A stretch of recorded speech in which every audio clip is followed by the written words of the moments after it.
रजोगुण कम नहीं होता, कृपया समझाइए। रजोगुण कहाँ है, कहाँ उसका उद्गम हो रहा है, उसको देखा ही नहीं और जाने ही नहीं कि कैसे उद्गम हो रहा है, तो उसको रोक कैसे लगाएंगे। सांप जब अपनी बांबी से मुंह निकालता है उसी वक्त उसका फण पकड़ ले तो बचाव हो जाए, बाहर निकल गया फण उठा लिया तो खतरनाक हो गया। इसी तरह से जो रजोगुण है या और तमोगुण है, जो भी हैं, वो जब सिर उठाते हैं उसी वक्त उन पर रोक लगनी चाहिए, और उसी रोक लगने के लिए विपश्यना है। मन का आहार क्या है, उसे कैसे दिया जाता है। विपश्यना मन का आहार है, मन की कसरत है। शरीर को स्वस्थ रखने के लिए, सबल रखने के लिए रोज 2 बार या 3 बार आहार लेते हैं। ठीक इसी प्रकार मन को स्वस्थ रखने के लिए, सबल रखने के लिए ये विद्या सुबह शाम 2 बार कम से कम जरूर करते हैं। लेकिन जब विद्या जाने ही नहीं कैसे करें तो कैसे करोगे। 10 दिन का शिविर लेने के बाद ये आहार रोजाना देना पड़ता है और मन बड़ा सबल और स्वस्थ हो जाता है। संवेदनाओं को केवल देखने से पुराने कर्म संस्कार नष्ट होते हैं, ये समझ में नहीं आया। जब आके 10 दिन काम करोगे तब मालूम होगा कि पुराने जितने संस्कार हैं वो संवेदनाओं के रूप में ही एकत्रित हैं। जैसे क्रोध किया तो गर्मी पैदा की, और वो गर्मी इकट्ठी हो रही है, इकट्ठी हो रही है, अंदर न जाने कितनी गर्मी इकट्ठी कर रही है। और जब आदमी विपश्यना करता है तो चौथे दिन जब विपश्यना दी जाती है तो हिमालय पहाड़ पर कई लगे शिविर लगे, पश्चिम में बड़े बहुत शिविर लगे। ठंड का समय, लोग रजाई ओढ़ ओढ़ के बैठते हैं ठिठुरते हुए, और विपश्यना देने के बाद किसी किसी को ऐसे होता है कि सारा शरीर जलने लगा, कपड़े उतार के फेंकता है। तो काहे की गर्मी है, मौसम की गर्मी नहीं है। काहे की गर्मी है, कोई उसको ताप नहीं हो गया, बुखार नहीं है, ये उसके विकारों की गर्मी है। जो विकार भीतर इकट्ठे किए थे और क्रोध के विकार इकट्ठे किए थे, ईर्ष्या के विकार इकट्ठे किए थे, वो सारे जलने के विकार इकट्ठे किए, अब फूट के आने लगे। ये अंतर तप है। इस प्रकार आते आते समाप्त होते जाते हैं। सचमुच होते हैं कि नहीं होते हैं, ये केवल कहने की बात नहीं है, इसका प्रमाण प्रत्यक्ष हमारे जीवन में आता है कि नहीं। बहुत क्रोधी व्यक्ति विपश्यना करते करते उसका क्रोध कम हुआ कि नहीं। बहुत वासना में व्याकुल रहने वाला व्यक्ति, उसकी वासना कम हुई कि नहीं। बहुत अहंकार में रहने वाला व्यक्ति, अहंकार कम हुआ कि नहीं। ये प्रत्यक्ष प्रमाण हो तो ही काम की बात है, अन्यथा फिर सिद्धांतों की बात हो जाएगी। चित्त वृत्तियों का केवल दमन होता है, पूरी तरह नाश नहीं हो सकता, ऐसा हम मानते हैं। क्योंकि विपश्यना नहीं की इसलिए दमन ही दमन होता है। विपश्यना करेंगे तो शमन होगा, उदीर्णा होगी, एक एक विकार फूट कर ऊपर आएगा, उदीर्णा होगी, निर्जरा हो जाएगी, उदीर्णा होगी, निर्जरा हो जाएगी, और उसका क्षय होता चला जाएगा। निर्मल चित्त में मंगल मैत्री जागती है। ज्ञानेश्वर महाराज ने ज्ञानेश्वरी पूरी करने के बाद पसाय दान के रूप में सभी विश्व का मंगल हो, ऐसा लिखा है। संत यही करेगा, सचमुच संत होगा तो सबके प्रति मंगल भाव रखेगा, तो ही सही माने में संत होगा।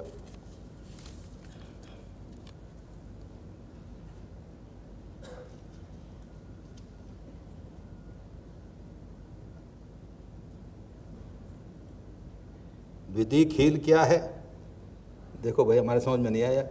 अगर है तो विपश्यना क्या है। विपश्यना अपने आप को देखना है। विशेषेण पश्यति विपश्यना, विशेष रूप से देखे। जो भोक्ता भाव से देखते हैं तो वो विशेष रूप से देखना नहीं हुआ। दृष्टा भाव से, साक्षी भाव से, तटस्थ भाव से देखते हैं तो वही सही माने में देखना है, और उसी से हमारा स्वभाव पलटता है। आचार्य रजनीश के बारे में आप क्या कहते हैं। बेचारा चला गया, अब क्या कहें हम। अपने यहाँ भारतीय परंपरा है कि जो चला जाए उसकी कभी निंदा में एक शब्द भी नहीं कहना चाहिए। क्या भी विपश्यना सिखाते थे। भारत में आई विपश्यना अभी तो कुछ लोगों को 2-4 शिविर में भेज करके अनेक लोगों ने विपश्यना की दुकानें खोली। वो लाभ होता नहीं, क्योंकि इस विद्या को बड़ी गहरी विद्या है। सिखाने के लिए स्वयं सीखना पड़ता है और बहुत गहराइयों में जाना पड़ता है, तब इस विद्या को कोई सिखा पाता है। इस वक्त कोई 200 लोग तैयार हुए जो कि सारे विश्व में घूम घूम के सिखाते हैं, तो उनको 10 बरस लगे सीखने में, तब जाकर के तैयार हुए। तो इस विद्या को ऐसे हल्के विद्या की तरह नहीं लेना चाहिए, बहुत गंभीरता के साथ सीखना चाहिए और तब सिखाना चाहिए। हमारे देश में दान की प्रवृत्ति बहुत कम है, फिर भी आपके शिविर में दान पर ही चलते हैं। दान की प्रवृत्ति इसलिए कम है कि मन में मैं के प्रति बहुत बड़ा चिपकाव है, बड़ी आसक्ति है। जो कुछ है वो मेरे लिए रहे, मैं मेरा। विपश्यना से ये मैं मेरा टूटता है, आसक्ति टूटती है। तो जी चाहता है कि जो मुझे विद्या मिली, जैसे मेरा कल्याण हुआ, अरे ऐसे सबका हो। जो सुख शांति मुझे मिली, ऐसी सुख शांति सबको मिले, ऐसा भाव मन में जागने ही लगता है। हर महापुरुष चले जाने के बाद अंधेरा छा जाता है। इतने बड़े विपश्यना परिवार का आपके बाद क्या होगा? हम विश्वास करते हैं अंधेरा नहीं छाएगा। जो लोग हमारे पीछे रहेंगे वो कम से कम एक बात पकड़ के रखेंगे कि इस विद्या में अपनी ओर से कुछ नहीं जुड़ने देंगे। ये भारत की पुरातन विद्या है, बड़ी शुद्ध विद्या है, वैज्ञानिक विद्या है। इसमें कोई संप्रदाय की बात जोड़ी कि इसकी सारी शुद्धता नष्ट हो जाएगी, इससे जो लाभ मिलने वाला है वो नष्ट हो जाएगा। भारत में 500 बरस तक की विद्या खूब चली, नष्ट इसीलिए हुई कि ऐसे संप्रदायवादियों के हाथ में गई कि उन्होंने अपनी कोई सांप्रदायिक मान्यता जोड़ी, किसने वो अपनी जोड़ी, किसने वो जोड़ी, तो गंगा मैली होती चली गई। उसका वो लाभ मिलना था सो नहीं मिला। तो हम उम्मीद करेंगे, आशा करेंगे कि हमारे बाद के जो लोग भी हैं वो इसको गंदा नहीं होने देंगे। विपश्यना करने के बाद मुझे नव जीवन प्राप्त हुआ है, बहुत कुछ प्राप्त हुआ है। प्राप्त होता ही है, अगर कोई आदमी ठीक से करे जैसे करना चाहिए तो प्राप्त होता है। इसीलिए इतने लोग आते हैं। किसी को लाभ होता है तो उससे रहा नहीं जाता, वो औरों से कहता है कि मुझको लाभ हुआ है, मैं बड़ा दुखी था, देखो मेरा अमुक दुख दूर हो गया, मुझे ऐसी सुख शांति मिली, मेरा जीवन पलट गया। तो अपने मित्रों से, अपने परिवार वालों से, सबसे कहता, और इस प्रकार लोग आते हैं। यही इसका नियम है। विपश्यना सीखने से हिप्नोटिज्म होता है क्या? बिल्कुल नहीं। हिप्नोटिज्म और विपश्यना बिल्कुल अलग हैं। हिप्नोटिज्म में तो ऊपर से कोई चीज़ सुझाई जाती है, और इसमें यथाभूत जो अपने आप होता है, आपो आप निरंजन सोई, वो विपश्यना होती है। मैं 3 शिविर कर चुकी हूँ, सुबह शाम कभी 1 घंटा नहीं बैठ पाती हूँ, हर टाइम ऊपर से नीचे फिर पाती हूँ, संवेदना मिलती है, संवेदना देखते सोती हूँ, उठती हूँ। भूल है तो बताने की कृपा करें। कोई भूल नहीं। अगर इस तरह करते जाओगे तो ये जांचते रहें कि जीवन में फ़र्क आ रहा है कि नहीं। हम विपश्यना भी कर रहे हैं, जैसे बताया वैसे कर रहे हैं, और जीवन में कोई अंतर नहीं आया, क्रोध कम नहीं हुआ, वासना कम नहीं हुई, भय कम नहीं हुआ, अहंकार कम नहीं हुआ, तो कुछ गलती है, कहीं ना कहीं भूल कर रहे हैं। फिर अपने मार्गदर्शन से मिल करके अपनी भूल सुधार लेनी चाहिए, अन्यथा कोई भूल नहीं, अगर उसमें फ़र्क आ रहा है तो।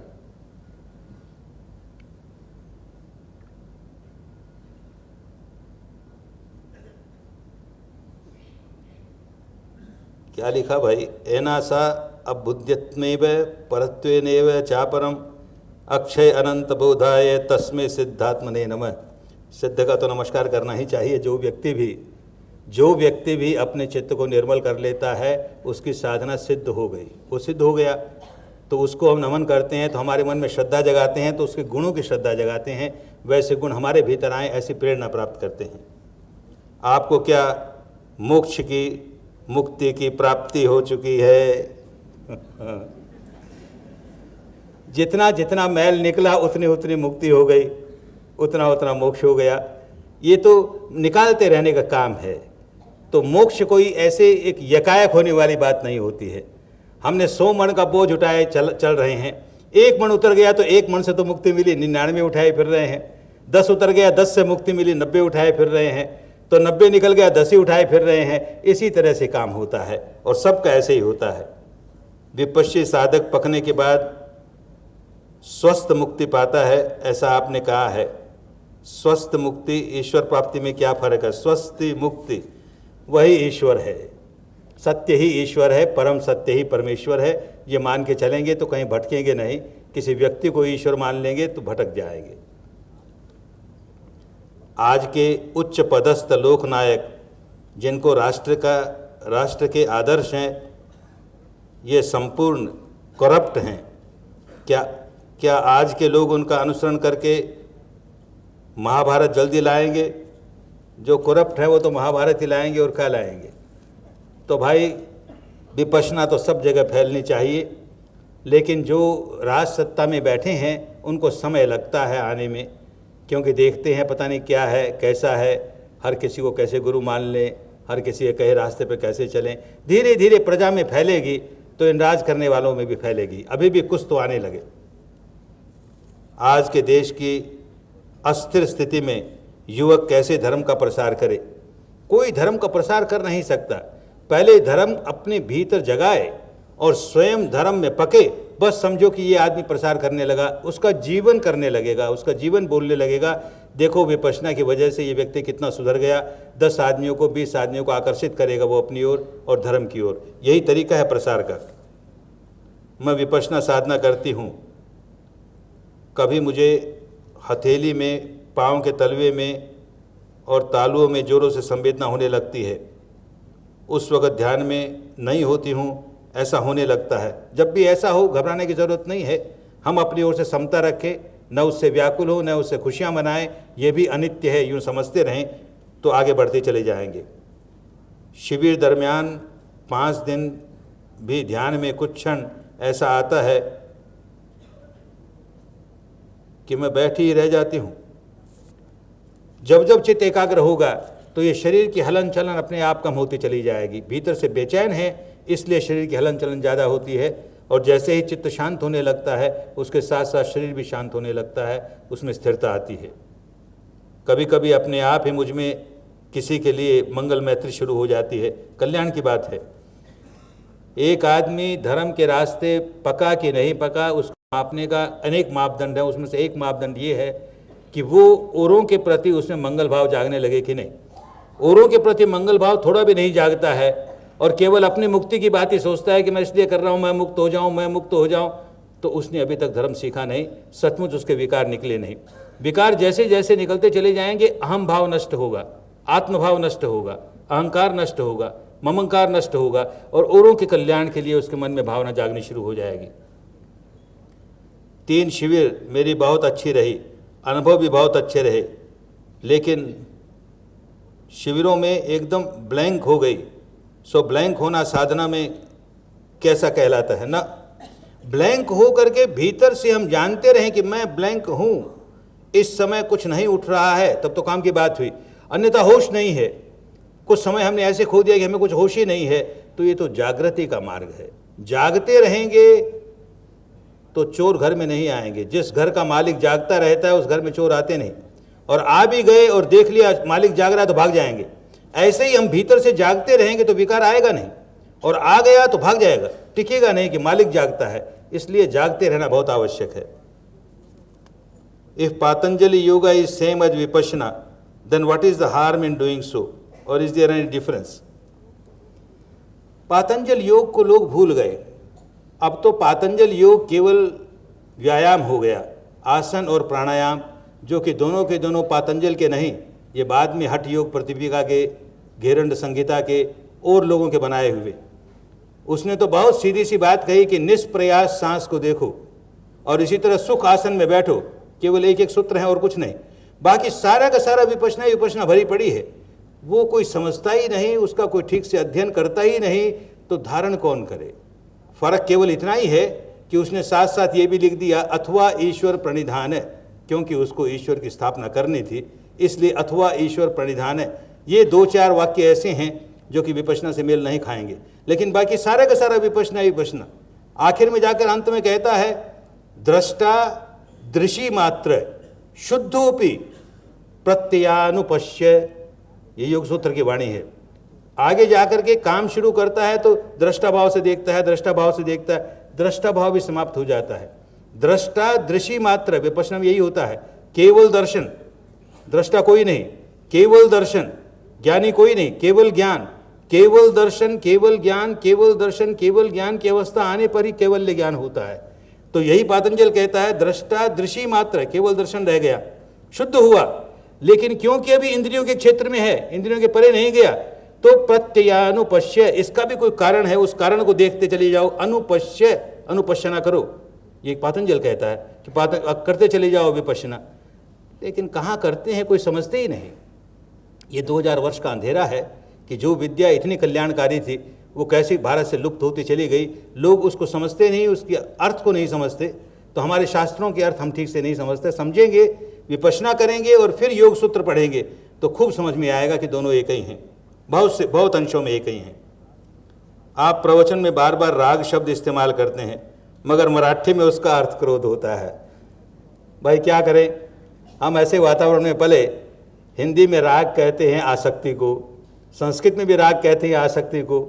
यहाँ आने पर किसी ने हमें सुझाया कि मराठी में तो राग कहते हैं क्रोध को, तो राग मत करो, द्वेष मत करो, राग मत करो, आसक्ति मत करो, लोभ मत करो और द्वेष मत करो, ये सिखाते हैं। तो जब जब हम कहें राग तो यही समझना चाहिए कि लोभ मत करो, आसक्ति मत करो। What is the difference between संप्रदाय एंड धर्म? धर्म एक एक व्यक्ति का होता है और संप्रदाय समूह का होता है। एक समूह होता है, 10,000 आदमी की भीड़ इकट्ठी हो गई, 50,000 आदमी की भीड़ इकट्ठी हो गई। हम कभी उम्मीद नहीं कर सकते कि ये 50,000 आदमी 50,000 के 50,000 धार्मिक हैं। असंभव बात, हो नहीं सकता। ये संप्रदाय का एक समूह है। एक व्यक्ति उनमें से धर्मवान भी हो सकता है, 100 व्यक्ति धर्मवान हो सकते हैं, कुछ अधिक भी हो सकते हैं, लेकिन वो अलग हैं। बाकी समूह का जो मासेस है वो कभी धर्मवान होंगी, ये मान के नहीं चलना चाहिए। अलग अलग संप्रदाय होते हैं और केवल संप्रदाय होने मात्र से कोई व्यक्ति धर्मवान हो जाए, ऐसा नहीं होता। मैं अपने को हिंदू कहने लगूँ और हिंदू कहने से ही अगर मैं धर्मवान हो गया तो फिर मुझे कोई विपश्यना करने की ज़रूरत नहीं, कुछ करने की ज़रूरत नहीं। अपने को सारे आदमी अपने को हिंदू कहने लगे, ऐसे सारे लोग अपने को बौद्ध कहने लगे या जैन कहने लगे, उससे कुछ बनता बनाता नहीं। क्या प्रभु रामचंद्र बोधिसत्व थे? उनका नाम दशरथ जातक में आता है। बात तो ठीक ही है। अधिष्ठान की बैठक के समय इतनी पीड़ा हो कि ध्यान होता ही नहीं तो आनापान पर काम करना ठीक है क्या? बिल्कुल ठीक है। वैदिक काल में क्या विपश्यना थी और उसका क्या स्वरूप था? वैदिक काल में विपश्यना तो थी, लेकिन वो केवल शब्दों में थी कि सचमुच होता था ये हम नहीं कह सकते। ऋग्वेद में बड़ी प्रशंसा है विपश्यना की। ऋग्वेद का एक ऋचा कहती है, यो विश्वाभिविपश्यति भुवन संच पश्यति सैने पार्षदति द्विषः। जो विपश्यना करता है और सम्यक रूप से करता है उसके सारे द्वेष दूर हो जाते हैं। द्वेष दूर करने के लिए विपश्यना की जाती है, ये ऋग्वेद कहता है। पर लोग करते थे नहीं करते थे हम नहीं कह सकते। कम से कम जिस वक्त भगवान बुद्ध हुए उस समय लुप्त थी। उन्होंने खोज निकाली, जो विद्या भारत में बिल्कुल लुप्त थी उसे खोज निकाली, लेकिन इसके पहले जरूर रही होगी। अगर नहीं रही होगी तो ऋग्वेद में वर्णन ही कैसे आता। लेकिन धीरे धीरे लुप्त होती चली गई, केवल नाम रह गया। लोग काम करते नहीं तो विद्या लुप्त हो ही जाती है, जैसे आज के भारत में लुप्त हुई 2000 वर्षों में। दीर्घायुष्य तो विपश्यना में कोई संबंध है? दीर्घायुष्य हो या ना हो, पर जितना आयुष्य बड़ा सुखपूर्वक रहेगा, बड़ा शांतिपूर्ण रहेगा। जैन समाज का पश्चाताप दिन एवं ईसाइयों का कॉन्फेशन डे, इनका विपश्यना की दृष्टि से क्या महत्व है? केवल कर्म कांड करके रह जाए कि हमने कॉन्फेस कर दिया और इससे हमारे पाप कट गए, ये नहीं होता। विपश्यना करते हुए जब महीने का कोर्स होता है, 1.5 महीने का कोर्स होता है, तो उसमें ये विद्या सिखाई जाती है कि कोई भूल जीवन में हुई हो कभी तो उसको दबा के मत रखो, अपने मार्गदर्शक के सामने रख दो कि मुझसे ये भूल हुई है। तो जैसे ढक्कन ढका हुआ था उसे खोल दिया और अब करो विपश्यना, तो वो उभर करके ऊपर आएगा, आके निकल जाएगा, तो कल्याण हो जाएगा। केवल ऐसे ही किसी के सामने कॉन्फेस कर देने से अगर दूर हो जाए पाप तो बड़ा आसान काम हुआ, ऐसा होता नहीं। उसको विपश्यना द्वारा ही दूर करना पड़ता है। आस्तिक और नास्तिक में क्या फर्क है? पिछले 2500 वर्षों में इन शब्दों ने अपने अर्थ खो दिए। 2500 वर्ष पूर्व के भारत का जो साहित्य है उसमें नास्तिक उसको कहते थे कि जो कर्म और कर्म फल के सिद्धांत को नहीं मानता वो नास्तिक है, जो कर्म और कर्म फल के सिद्धांत को मानता है वो आस्तिक है। लेकिन धीरे धीरे धीरे ये व्याख्या तो खत्म होती चली गई, फिर और नई नई व्याख्या आती चली गई जो कि ज़्यादा भ्रांति पैदा करने वाली, जो कि ज़्यादा सांप्रदायिक बातों को जोड़ देने वाली। ये धर्म की बात थी। उस वक्त धर्म की ही व्याख्या होती थी नास्तिक की, आस्तिक की, कि ये कर्म और कर्म के सिद्धांत को मानता है या नहीं मानता है। द्रोणाचार्य ज्ञान को बहुत गूढ़ बताते और सबके लिए खुला नहीं है ऐसा कहते हैं। आप तो सबको ज्ञान देते हैं, गूढ़ तो है ही पर सबके लिए खुला है भाई। मनुष्य है ना तो सर्टिफिकेट मिल गया उसको कि वो इस लायक है कि वो ज्ञान प्राप्त कर सकता है। काम करेगा तो अपने आप ज्ञान आएगा ही। हम रोक लगा दे कि अमुक व्यक्ति को तो देंगे, अमुक को नहीं देंगे, इस जाति वाले को देंगे, उस जाति वाले को नहीं देंगे, इस संप्रदाय वाले को देंगे, उस संप्रदाय वाले को नहीं देंगे, तो धर्म का लाभ लोगों को कैसे मिलेगा? ये तो सबके लिए बिल्कुल मुक्त हस्त से देने वाला है, देना चाहिए। क्षमा की सीमा कहाँ तक रखें? क्या यह नहीं लगता कि क्षमा की समझ न होने से परदेशियों ने भारतीय संस्कृति पर इतना अत्याचार किया? परदेशियों ने भारतीय संस्कृति पर इसलिए अत्याचार किया कि हम धर्म भूल गए। हमने कर्मकांडों को धर्म मान लिया, ऊपरी दिखाओं को धर्म मान लिया, अंधविश्वासों को धर्म मान लिया। अगर सही धर्म हमारे पास होता तो कोई हमारा बाल बांका भी नहीं कर सकता था। हम अपने आप को सुरक्षित रखते। डज माइंड एग्जिस्ट इन समाधि? समाधि में फ़र्क है। जो इंद्रियातीत की समाधि है उसमें माइंड ख़त्म हो जाता है, माइंड और मैटर के परे की है। लेकिन जब तक इंद्रियों की समाधि है वो उसके साथ माइंड कायम रहता है। तिब्बत, जावा, सुमात्रा आदि देशों में बौद्ध संप्रदाय प्रमुख होकर भी वहाँ शैतानी राज क्यों है? इसका जवाब वो लोग दे। क्योंकि बौद्ध संप्रदाय है ना, धर्म नहीं है। यही हम कहते हैं बार बार कि जहाँ धर्म संप्रदाय बन गया, चाहे बौद्ध बन गया, चाहे हिंदू बन गया, चाहे जैन बन गया, वहाँ धर्म लुप्त हो गया। तो धर्म लुप्त हो गया तो हर तरह की तकलीफें आएंगी ही। गर्भ पर संस्कार करने के लिए आपकी संस्था की क्या योजना है? गर्भवती माताएं आती हैं शिविरों में और बच्चे को जन्म के पहले ही धर्म के बीज मिल जाते हैं और जन्मने के बाद ये खबर आती है कि बच्चा बहुत शांत प्रकृति का है, बहुत अच्छा है। ये सारी बातें दिन रात हम देखते हैं।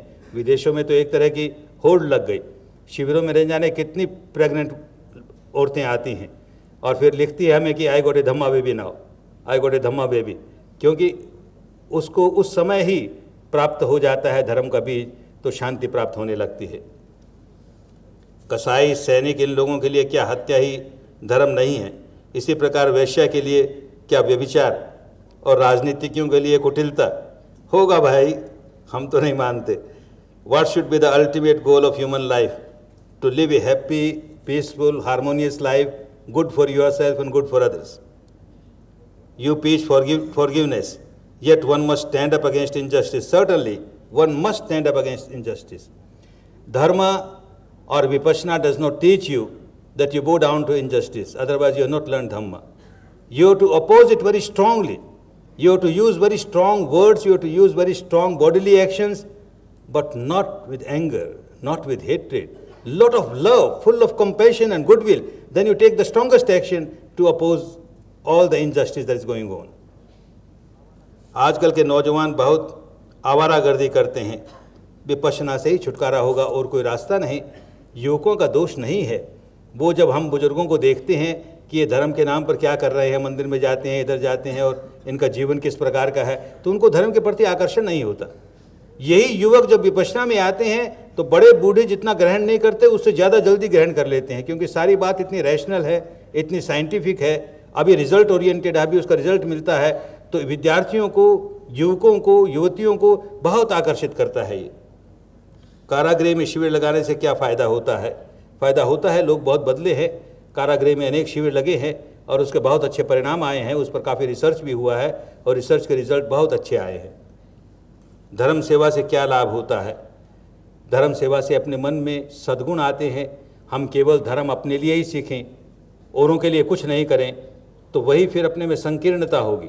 और वह संकीर्णता दूर होती है कि जो धर्म मुझे मिला, जो विद्या मुझे मिली, वो विद्या औरों को भी मिले और मैं इसमें कैसे सहायक हो जाऊं, ये भाव आने लगता है। तो मैत्री जागती है, करुणा जागती है और ये हमारे कल्याण की बात होती है। मैं एक गुरु के पास जाती थी। वे सांस को एज इट्स नेचुरल वे देखने को और देह को जैसी है वैसे देखने को सिखाते थे। वे तो विपश्यना का नाम भी नहीं सुने थे। हो सकता है, कोई बड़ी बात नहीं। अनेक संतों की बात बताई ना कि भारत में अनेक संतों ने उनकी वाणी में से गुजरते हैं तो साफ मालूम होता है कि उन्होंने विपश्यना की, लेकिन वो लोगों को नहीं सिखा पाए, क्योंकि ये विद्या विधिवत किस प्रकार भीतर की चेतना जगा सकती है, ये विद्या लुप्त हो गई। हम नहीं जानते कि जिसकी बात कर रही हो वो इस तरह चेतना भीतर जगा देते हैं कि नहीं। कोई विवाहित व्यक्ति जिसने नशा पता और व्यभिचार किया है और पश्चाताप दग्ध है, तो क्या वापस धर्मपथ पर आ सकता है? बिल्कुल।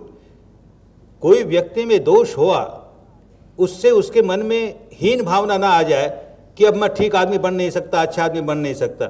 विपश्यना द्वारा उसको इतना बल मिलेगा कि अपने भीतर की हीन ग्रंथें निकल जाएगी और वो बिल्कुल सही रास्ते आ जाएगा, कितना ही बड़ा दुर्जन क्यों न हो।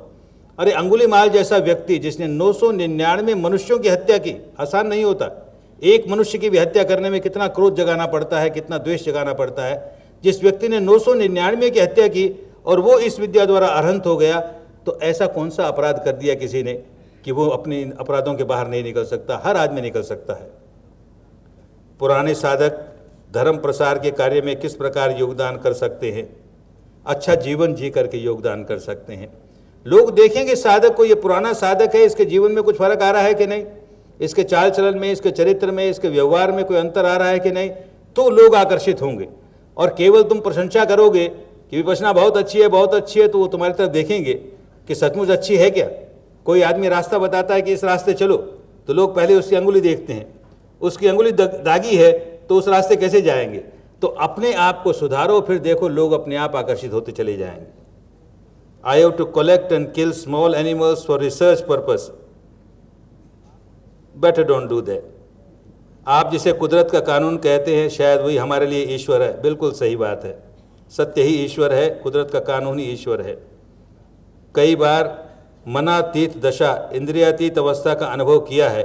ऐसा किया है तो बहुत अच्छी बात है, लेकिन फिर भी चेक करा लेना चाहिए किसी जानकार के पास कि कोई भ्रांति तो नहीं है। सचमुच इंद्रियातीत की अनुभूति हो जाए तो व्यक्ति संत हो गया, उससे कोई दुष्कर्म हो नहीं सकता। ये जांच करके खुद देखना चाहिए। बाकी है, बहुत बाकी है। लोग थक जाएंगे, हमारा तो क्या बिगड़ेगा, बोलते चले जाएंगे। अब तो ये धर्म चक्र क्या है? भीतर जो दुख चक्र चल रहा है उसको पलटने को धर्म चक्र कहते हैं। Yoga nidra developed by Swami Satyananda ji of Bihar school of yoga is a relaxation technique. Yes, there are many relaxation techniques, but Vipassana has nothing to do with these relaxation techniques. Vipassana is to take out the impurities of the mind, and the relaxation that you get by the getting out of the impurities is the real relaxation. Otherwise, just bodily you will get relaxed, but still mentally there will be tension in you. मरणांतक पीड़ा क्या है? मृत्यु के समय बहुत पीड़ा होती है, उसी को मरणांतक पीड़ा कहते हैं। श्री राम को रावण को क्यों मारने लगा? मन परिवर्तित क्यों नहीं किया? ये राम से पूछो भाई, हम क्या बताएं, हम तो थे नहीं उस समय। आप प्रसिद्धि के पीछे दौड़ रहे हैं, प्रसिद्धि आपके पीछे दौड़ रही है। हम क्या करें अगर प्रसिद्धि हमारे पीछे दौड़ रही है? हम तो नहीं दौड़ते प्रसिद्धि के पीछे। प्रसिद्धि के पीछे दौड़ने वाले को प्रसिद्धि नहीं मिला करती। क्या आपको सरकार की तरफ से कोई पुरस्कार मिला है? क्या होगा इन पुरस्कारों में? शरीर साथ नहीं देता है तो विपश्यना करते समय एकाग्रता अंतर्मन तक जा सकेंगे या नहीं? 10 दिन शिविर में आने की इच्छा है, आओ। शरीर जितना साथ देगा उतना उतना काम करोगे। अगर किसी कारण से शरीर बहुत दुर्बल है, नहीं काम कर रहे, तो जो लोग 10 दिन में प्राप्त करते हैं वो तुम दो 10 दिन में कर लोगे, 3 10 दिन में कर लोगे, पर प्राप्त करोगे, खोओगे कुछ नहीं। और फिर ये शरीर की कोई साधना नहीं है, शरीर की कसरत नहीं है, मन की कसरत है। तो शरीर जिस प्रकार रखना चाहो, बैठ के करो, लेट के करो, दीवार का सहारा लेकर करो, सब तरह की छूट मिलती है। मैं एक मुस्लिम परिवार से हूँ। घर पर नमाज, कुरान और मांसाहार करने के लिए कंपल्शन किया जाता है। घर पर साधना भी नहीं कर सकती, क्या किया जाए? धीरे धीरे घर वाले भी आने लगेंगे, तब उनको समझ में आएगा कि ये विद्या कितनी कल्याणकारिणी है। मुसलमान रहते हुए भी, हिंदू रहते हुए भी इसका लाभ उठा सकता है और अपना जीवन बदल सकता है।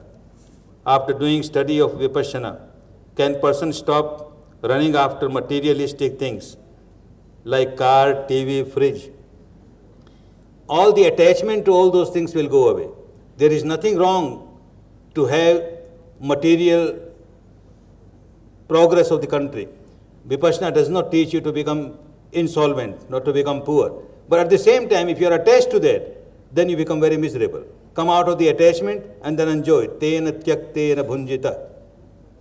मैं पुराना साधक, खूब सजग दिन भर रहता हूँ, सुबह शाम साधना तो होती ही है, फिर भी कभी कभी ओम का नाद अंग अंग में समा जाता है।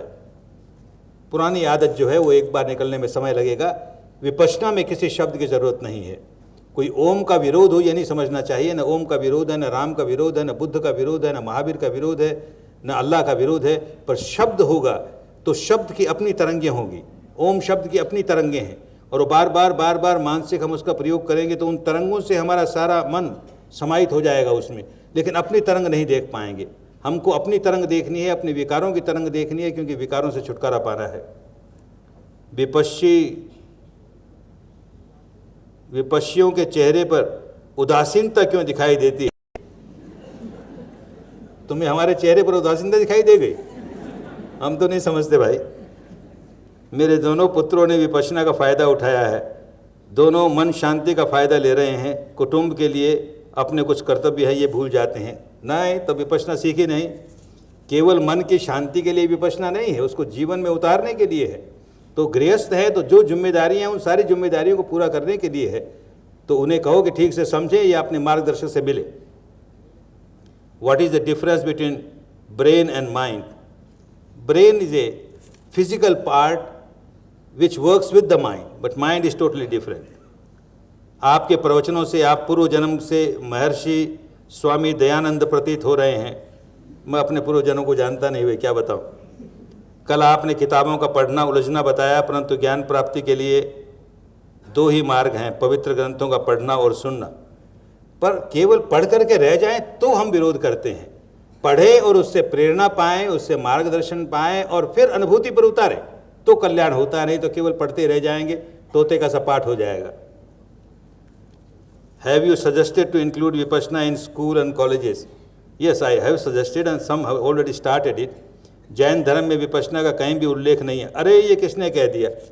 आयत चक्षु लोक विपस्सी।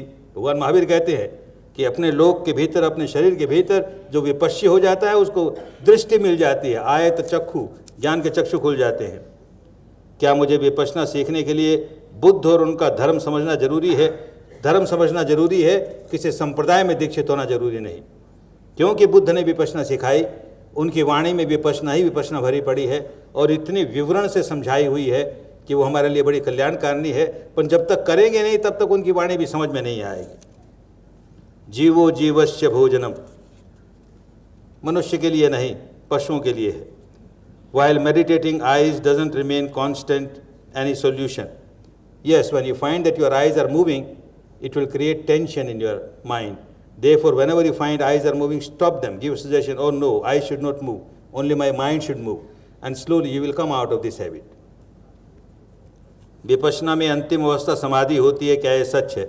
अंतिम अवस्था इंद्रियातीत होती है। अंतर ज्योत निरंतर वाणी साचे साहब सो लिखलाई। एक बार ज्योत और नाद का ज्ञान होने पर पुनः पुनः ज्योत का दर्शन क्यों नहीं होता? ज्योत का ज्ञान होना, ज्योत का दर्शन होना, उसको कहते हैं हमको दिव्य ज्योति दिख गई। ये बहुत लंबी यात्रा के प्रारंभिक मील के पत्थर हैं। इनको अंतिम अवस्था नहीं मान लेनी चाहिए। चित्त जैसे जैसे एकाग्र होगा तो हमारी ये इंद्रियां काम करनी शुरू करेंगी, ज़्यादा काम करेंगी। आंखों के सामने कोई रोशनी आ सकती है, कोई रूप आ सकता है, कोई आकृति आ सकती है, कानों में कोई शब्द आ सकते हैं, नाक में किसी प्रकार की गंध आ सकती है। ये सारा कुछ अतीन्द्रिय अनुभूतियाँ होने लगती हैं, लेकिन अंतिम अवस्था से बहुत दूर है ये। अत्याचार अन्याय से लड़ना चाहिए, ऐसा आपने कहा, तो कचरा फेंकने वाले को या थूकने वाले को क्षमा करना कैसे योग्य हुआ? वो इसी प्रकार समझी, अन्यथा नहीं समझ पाते। क्या विपश्यना से मनोरुग्ण ठीक हो सकते हैं? मन के ही सारे रोग हैं, जितने विकार हैं वो मन के रोग हैं, वो दूर होते ही हैं। बुद्ध का मार्ग विश्लेषण का मार्ग है। उन्होंने आस्था और श्रद्धा पर जोर नहीं दिया। ये किसने कहा? बहुत श्रद्धा पर जोर दिया, लेकिन श्रद्धा किस पर? श्रद्धा धर्म पर, श्रद्धा रास्ते पर, श्रद्धा विज्ञान पर, न कि श्रद्धा अंधविश्वास की तरह, अंधश्रद्धा की तरह कुछ मांगने वाली बात पर कि हमको ये मिल जाए, हमको ये मिल जाए, इसलिए श्रद्धा कर रहे हैं। वो नहीं सिखाया गया। श्रद्धा धर्म पर होती है, धर्म के को पालन कैसे करें, विद्या पर होती है, विद्या को कैसे जीवन में उतारें, इसलिए श्रद्धा होती है। आत्मा और चित्त में क्या फ़र्क है? विपश्यना करोगे तो खूब समझ में आ जाएगा।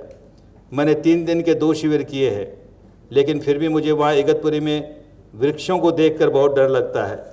3 दिन के शिविर क्यों किए भाई? 10 दिन के शिविर करने चाहिए। पूरी बात 3 दिन में नहीं समझ में आती। विपश्यना करते करते जीवन यात्रा बीच में ही ख़त्म हो जाए तो अगले जन्म में उसका क्या फ़ायदा होता है? जैसे अपने दुष्कर्म साथ लेके जाते हो अगले जन्म, ऐसे सत्कर्म भी साथ लेके जाते हो। तो विपश्यना करते करते जो सत्कर्म इकट्ठा किया वो सारा साथ जाएगा और अगले जन्म में काम आएगा। If the soldiers are to practice vipassana, will they still be able to fight with the enemy with full force and vengeance? Without anger, they will fight. They had been fighting. Vipassana will make them better soldiers because their mind will be more stable and they can make good decisions and they won't be just blind just to kill people, but they will be strong enough to stop people coming and make an aggression on the country. क्या किसी आदमी को बुद्ध बन जाने के बाद भी संवेदना होती है? जरूर होती है. Is there importance of posture in meditation? Not that important as you are doing different kinds of asanas, but still keeping the back and the neck straight is always helpful. I am a heart patient. Can I take Vipassana? Certainly. I am a student of Ayurveda. Is it possible for Ayurveda and Vipassana to go hand in hand? Certainly. वासना दबाने से ज़्यादा उभर जाती है, सो क्यों न उसे भोग करके समाप्त करें. ऐसे गुरु के पास जाओ, ये सिखाता हो जो. हम ये नहीं सिखाते. हम तो मध्यम मार्ग सिखाते हैं. न तो उसका दमन करना चाहिए और न उसे खुली छूट देनी चाहिए. जैसे ही वासना जगे अरे उसको देखना सीखो. देखते देखते दमन नहीं होगा, शमन हो जाएगा, दूर हो जाएगी. और अगर दमन करोगे तो सचमुच साइकिक केस बन जाओगे. इसलिए दमन नहीं करना चाहिए, लेकिन खुली छूट भी नहीं देनी चाहिए. बीच का जब इतना अच्छा रास्ता अपने पास है तो हम काहे दमन करें, काहे खुली छूट देवें. वर्तमान में आते ही मेमोरी कम हो जाती है क्या? मेमोरी बहुत तेज हो जाती है. हम अपनी मेमोरी का दुरुपयोग कर रहे हैं. हमको ज़रूरत नहीं इस समय कि हम पुरानी कोई बात याद करें, और जब देखो तो पुरानी बातों में हम लोट पलोट लगाते हैं, तो अपनी शक्ति का क्षय कर रहे हैं ना. और जो आदमी वर्तमान में रहना सीख गया उसकी मेमोरी बड़ी शार्प हो जाएगी. वो अपनी शक्ति का दुरुपयोग नहीं करेगा, उसका क्षय नहीं करेगा. निंदा कब समर्थनीय होती है? हम निंदा से घबराए नहीं. जैसी प्रशंसा वैसी निंदा. मैं एक व्यसनी आदमी हूँ. आपके 10 दिवस के शिविर में आने के लिए क्या करना चाहिए? व्यसन छुड़ाने के लिए आना ही चाहिए. जैसे जैसे विपश्यना करोगे समझोगे बड़ी आसानी से व्यसन छूटने लगे. जो आदमी अल्कोहल के व्यसन वाले हैं कि ड्रग के व्यसन वाले हैं, वस्तुतः वो संवेदना के व्यसन वाले हैं. ड्रग लेने से या अल्कोहल लेने से, शराब लेने से शरीर पर क्या संवेदना होती है? आदमी उस संवेदना के लिए आसक्त हो जाता है, बार बार चाहता है वैसी संवेदना हो. उसे पता नहीं, ऊपर से यूँ लगता है जैसे कि ये तो शराब का व्यसन है, इसे ड्रग का व्यसन है. लेकिन भीतर की सच्चाई ये है कि उसको एक तरंग का व्यसन है. भीतर एक तरंग पैदा होती है, वो तरंग उसको अच्छी लगती है. उस तरंग को देखना आ जाए तो व्यसन टूट जाएगा अपने आप. ऐसे अनेकों का टूटा है. Please tell us something about your personal life. Vipassana is my personal life. Poona में इस तरह का कार्यक्रम हर साल हो तो बड़ा अच्छा है. अब इतनी बात कह दी, अब देखें कितने लोग आते हैं. हर साल आकर के हम केवल वाणी विलास और बुद्धि विलास ही करते रह जाएंगे तो लोगों का कल्याण कैसे होगा? आए लोग, इसका तो लाभ उठाएं. फिर आगे की बात फिर देखेंगे. Will you please permit EEG and MRI of brain of your sadhaks? There are research programs going on and good results are coming. Don't worry about that. सबका मंगल हो, खूब कल्याण हो, खूब स्वस्थ मुक्ति हो.